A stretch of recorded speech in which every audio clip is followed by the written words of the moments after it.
I get a lot of kids writing me, I'm 17, I'm gay, I'm in Montana, I'm terrified. I'm like, don't self-harm, hang in there, get out when you can, but you're all right,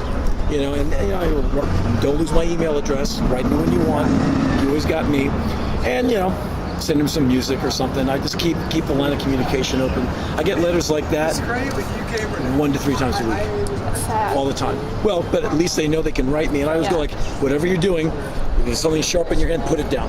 Don't harm yourself, don't scar yourself, don't cut yourself, burn yourself, don't get drunk about it, don't get revenge. Just grow up and get out. I work in an ER, and it's the exact same way. They come in after they've harmed themselves, and it's sad. The kids write me all, they're like, dude, you made it. How can I? Like, don't self-harm. That's the first thing I say. Whatever you do not self-harm. You want to, I know. You might. It's a way to work out frustration. Right. Don't self-harm. What sucks too is just the overall lower quality life they have to live. We went to the Holocaust Museum, and you think about the oppression that went on that level. A gay teenager doesn't, they have their own hell, it's hell they live in. That may have been a much worse, but the hell these gay teenagers live in their head, is just as bad. Like gay in Wyoming? Are you kidding? Right. I mean, you just get killed. And imagine you come out to your parents in a place like that, or in Bismarck, North Dakota, and you say, Dad, I'm gay, and your father goes like, you faggot, right. Get the fuck out of here. Right. What do you do when your parents are not there for you? This guy, last year I was on tour, the guy came up to me afterwards, he said, I need to thank you. I said, okay, what did I do? And he said, years ago, I woke up one morning, put on one of your records, played it loud, sang the lyrics at the top of my lungs, walked into the living room, and came out to my very conservative parents. And I said, how'd that go for you? Oh, it sucked. So I said, so have they, because he's an adult now, I said, so have they come around? And he goes, no. Why don't you get out of the sun? I'm not trying to make you look into the sun. It's okay if I'm recording? Yeah, sure. And so he said, I came out to my very conservative parents. He's a funny guy. I said, so how'd that work out for you? Like, it didn't. It did suck. I said, well, at least you get to leave. He said, yeah, I did. I'm all grown up. So I said, do you ever talk to them? He said, yeah. I said, have they come around? Like, you're our son? He said, no. And I said, and you still converse with them? He said, yeah. And I said, why? Because I'm one of those people, you burn me, I'm out. I don't do revenge, I just don't come back. Yeah. And he said, sounds familiar. Well, I'm not going to hurt anyone, I'm just not coming back to the party. Right. Yeah. And so he said, I have to find a way to love them, they're my parents. And I said, so you have found a way to love them because they're your homophobic parents? He said, yeah.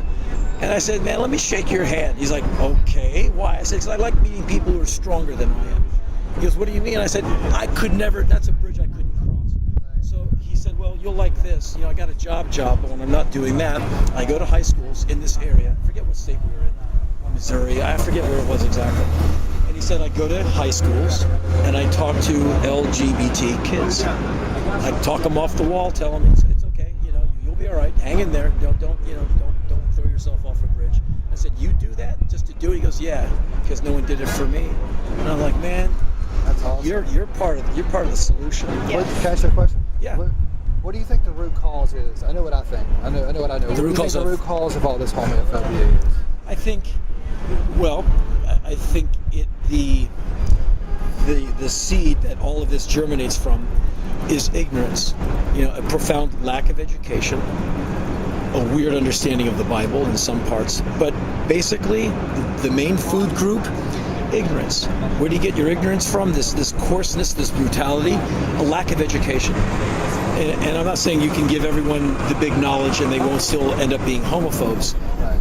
But you stand a far less chance of being a racist or a homophobe or a misogynist if you have an education, if you diversify, if you travel. If you have a teacher who says, look, here's 5 ways to look at this problem, right. Instead of saying, well, the Bible says this, or, your father told, there's, when you get in arguments with these people, these queers are evil, no amount of logic will pry them off that wall. Right. A guy like my dad, you can't talk to him in that he's racist, he's homophobic, he's misogynist. I don't even know if he's alive or not anymore. He's 80-something if he is. Wow. And he's that guy. To the right of him was like Joseph Stalin. And he raised me. I see him on the weekends, and he would say all these things, like some really intense stuff about gays, women, non-whites. And he hated all these food groups liberally. And even at like 8 years of age, I knew like this can't be right. And I knew my father. And there's a drag when you know your father's wrong. You're like, damn, there goes my male figure I can't depend on. So I get back to my mom's apartment on Sunday night and go, well, Dad said, one of the lighter things he said was like, never trust a chink. Thanks, Dad. I'm in 3rd grade. Awesome. And she goes, don't ever say that. I'm like, no, I got it. But yeah. Or just the one you had a bad run-in Yeah, with. or just Eddie.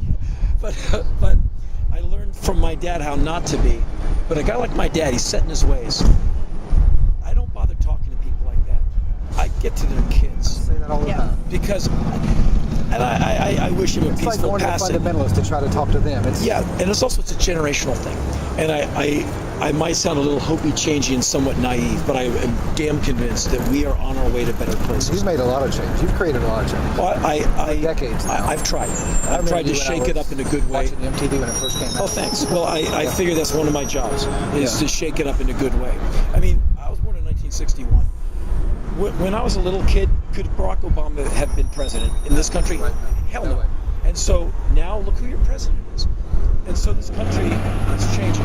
Now you're looking at the concept of marriage equality. We're assaulting that idea, that problem, that moral impediment, speed bump, as marriage equality. Not like same-sex marriage. That's the wrong way to approach it. It's marriage equality. Two people want to get married.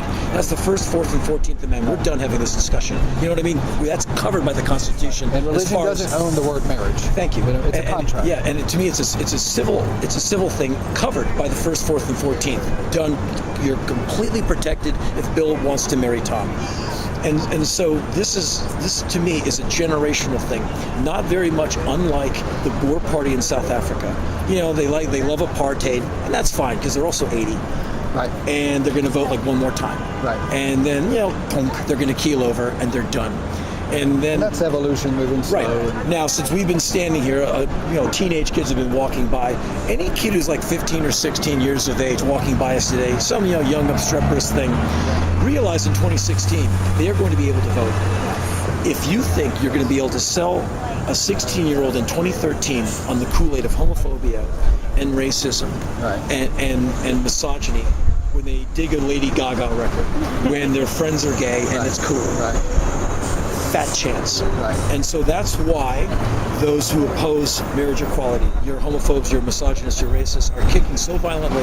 Because these days, the internet, you read stuff on the internet about the president that will peel the enamel off your teeth. I mean, you can't even believe. You're like, you wrote that?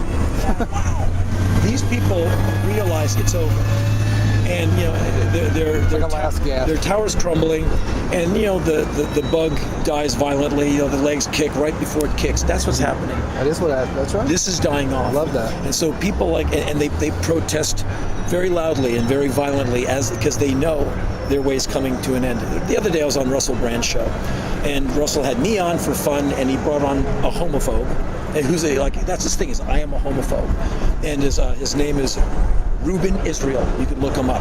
And he does his rallies. 4 people show up. They're all going to hell. He's the guy who waves the Bible and tells you that gays are going to hell.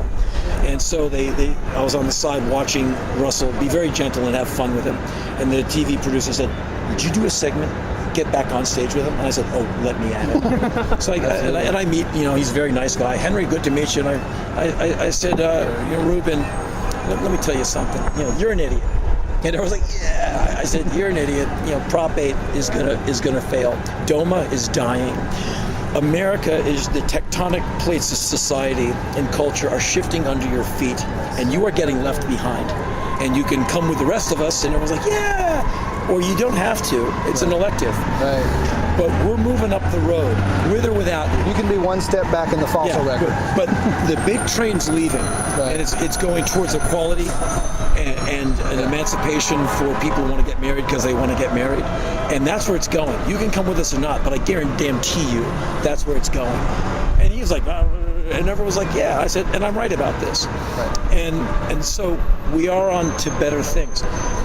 those of us who stand up for this stuff got to hang in there and keep kids who are vulnerable, fragile, who could be convinced they need to end their lives, that they got to hang in there because things are getting better. Can I ask one more question? Yeah, sure. If you got to go, it's okay. The way we've been attacking the problem in the Bible Belt has been going after religious fundamentalists. Because to me, that is the root cause of the ignorance. Yeah. Ignorance, I guess, may be the root. Actually, ignorance may be the actual bottom of the root, but religion is that thing that sprouts out and infects all of us, Sure. whether we choose to participate or not. An ignorant way of interpreting the Bible can lead you to the idea that fags go to hell, or Sure. God hates fags. Well, there's over, I think the Pew Forum said there's over 38,000 denominations just within the Christian religion alone, which means they're all interpreting it a different way. Yeah, So and they're all arguing. they're all arguing. But it's basically, this 2,000-year-old text written by sheep herders is affecting these poor teenagers, these homosexuals' lives today. So how do you feel about going at the problem from attacking the religious fundamentalists? I think, I would, just my opinion. Yes. I think those who are fundamentalists are fundamentalists. They will not move. Right, but you can inoculate the people on the peripheral. Exactly, and that's what I was going to say. Okay. You can't get to the guy in the pulpit because that's where his food comes from. That's how he butters his bread. That's his story, and he's sticking to it. But a 16-year-old who's getting dragged in there by his family, you go, you know what, kiddo? Here's an Al Green record and 4 other ways to go about this, and you don't have to feel bad about yourself because that guy on the pulpit, he's never leaving his POV, and the kid's parents, that's what they got, and they're invested. But the high school senior, still malleable, still open to ideas, and so I don't bother with the Bill O'Reillys of the world, these inflexible people. A guy like my dad, I wouldn't waste my breath. Right.